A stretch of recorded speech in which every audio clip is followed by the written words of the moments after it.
Next ಏನಾದರೂ ನಿಮ್ಮ ದೂರ ಫ್ಲೈ ಮಾಡಬೇಕು ಆ ಟೈಮಲ್ಲಿ ಇಲ್ಲಿ ಹೋಗಿದ್ರೆ ನಿಮ್ಗೆ ವೆಹಿಕಲ್ ಸೆಟಪ್ ಬರುತ್ತೆ. ವೆಹಿಕಲ್ ಸೆಟಪ್ ಹತ್ರ ನಿಮಗೆ ಸೇಫ್ಟಿ ಇರುತ್ತೆ. ಸೇಫ್ಟಿಗೆ ಹೋಗಿದ್ರೆ ಇಲ್ಲಿ ಡೌನಲ್ಲಿ ನಿಮಗೆ return to launch, return at current altitude, return at specified ಆಲ್ಟಿಟ್ಯೂಡು.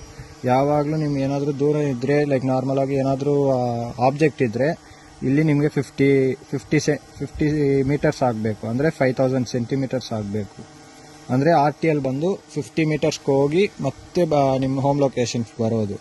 ಇಲ್ಲಾಂದರೆ ಸೇಮ್ ನೀವೇನಾದರೂ ರಿಟರ್ನ್ ಅಟ್ ಕರೆಂಟ್ ಆಲ್ಟಿಟ್ಯೂಡ್ ಕೊಟ್ಟಿದ್ರೆ ನೀವು ಯಾವ ಆಲ್ಟಿಟ್ಯೂಡಲ್ಲಿ ಫ್ಲೈ ಮಾಡಿದ್ರೋ ಆ ಆಲ್ಟಿಟ್ಯೂಡ್ ತಗೊಂಡೆ ಅದು RTL ಬರುತ್ತೆ.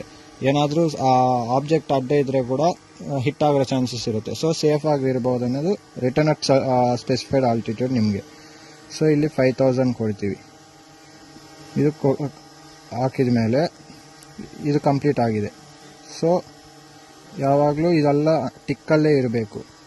And ground station fail safe disable ಇರುತ್ತೆ. So low action RTL, first RTL ಅಲ್ಲೇ ಇರಬೇಕು ಲೋ ಆ್ಯಕ್ಷನ್. ಇದಾಗಿದೆ. ಇವಾಗ ಕಾಂಪಸ್ ಕ್ಯಾಲಿಬ್ರೇಷನ್ ಮಾಡ್ತಾರೆ. ಕಾಂಪಸ್ ಕ್ಯಾಲಿಬ್ರೇಷನ್ ಅಂದರೂ ನಾರ್ಮಲಾಗಿ ಇಲ್ಲಿ ಹೋಗಿದ್ರೆ ನಿಮಗೆ ವೆಹಿಕಲ್ ಸೆಟಪ್ ಇರುತ್ತೆ. ವೆಹಿಕಲ್ ಸೆಟಪಲ್ಲಿ ಹೋಗಿ ಮತ್ತು ಸೆನ್ಸಾರ್ಸ್ಗೆ ಹೋಗಿದ್ರೆ ನಿಮ್ಗೆ ಇಲ್ಲಿ ಕಾಂಪಸ್ ತೋರಿಸುತ್ತೆ. ಕಾಂಪಸ್ ಕ್ಲಿಕ್ ಮಾಡಿದ ಮೇಲೆ ಕ್ಯಾಲಿಬ್ರೇಟ್ ಕಾಂಪಸ್ ಅನ್ನಿರುತ್ತೆ. ಇಲ್ಲಿ ಓಕೆ ಪ್ರೆಸ್ ಮಾಡಿದ ಮೇಲೆ ನೀವು ಓಕೆ ಪ್ರೆಸ್ ಮಾಡಿ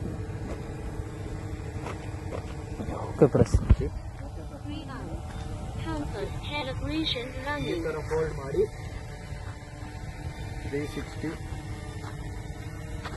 ಮತ್ತು ಡ್ರೋನ್ ಲೆಫ್ಟ್ ಮಾಡಿಸಿ 360 ರೈಟ್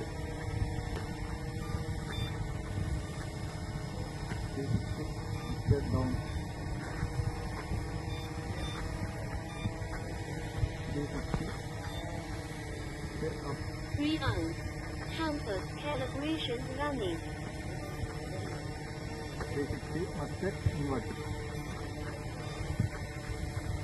GPS once ಇದು ಕ್ಲಿಯರ್ ಆಗಿದ ಮೇಲೆ ಡ್ರೋನ್ ಲ್ಯಾಂಡ್ ಹಾಕಿ ಮತ್ತೆ ಇಲ್ಲಿ ನಿಮ್ಗೆ ಕ್ಯಾಲಿಬ್ರೇಷನ್ ಕಂಪ್ಲೀಟ್ ಅಂತ ಬರುತ್ತೆ. ಸೊ ಕ್ಯಾಲಿಬ್ರೇಷನ್ ಕಂಪ್ಲೀಟ್ ಆಗಿದ ಮೇಲೆ ಓಕೆ ಕೊಟ್ಟು ಇದು ಒಂದ್ಸತಿ ರೀಬೂಟ್ ಮಾಡಬೇಕು. ರೀಬೂಟ್ ಅಂದರೆ ಒನ್ಸ್ ಡ್ರೋನ್ ಬ್ಯಾಟ್ರಿ ಔಟ್ಸೈಡ್ ತಗೊಂಡು ಮತ್ತೆ ಪ್ಲಗ್ ಇನ್ ಮಾಡಬೇಕು. ಸೊ ಇವಾಗ ರೀಬೂಟ್ ಆಗುತ್ತೆ ನಿಮಗೆ ಡ್ರೋನ್. ಕಾಂಪಸ್ ಕ್ಯಾಲಿಬ್ರೇಷನ್ ಕಂಪ್ಲೀಟ್ ಆಗಿತ್ತು. ಸೊ ಮತ್ತೆ ನೀವು ರೆಡಿ ಟು ಫ್ಲೈ.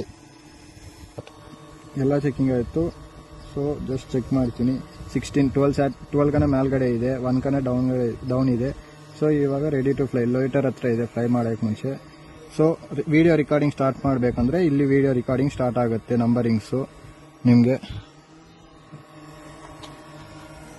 ಸೊ ನಾರ್ಮಲಾಗಿ ಇವಾಗ ಆನ್ ಮಾಡ್ತೀನಿ ಆ್ಯಕ್ಚುಲಿ. ಸೊ ಆನ್ ಮಾಡಿದ್ರೆ ಲೆಫ್ಟ್ ಸೈಡಲ್ಲಿ ನಿಮ್ಗೆ ಥ್ರಾಟಲ್ ಇರುತ್ತೆ. ಲೆಫ್ಟ್ ಸೈಡು ಕಂಪ್ಲೀಟ್ ಡೌನ್ ಮಾಡಿಸಿ ಮತ್ತೆ ರೈಟ್ಗೆ ಹೋಗಿದ್ರೆ ನಿಮಗೆ ಡ್ರೋನ್ ಆರ್ಮ್ಡ್ ಅಂತ ಬರುತ್ತೆ. ಆರ್ಮ್ಡ್ ಅಂದರೆ ಡ್ರೋನ್ ರೊಟೇಷನ್ ಸ್ಟಾರ್ಟ್ ಆಗಿದೆ.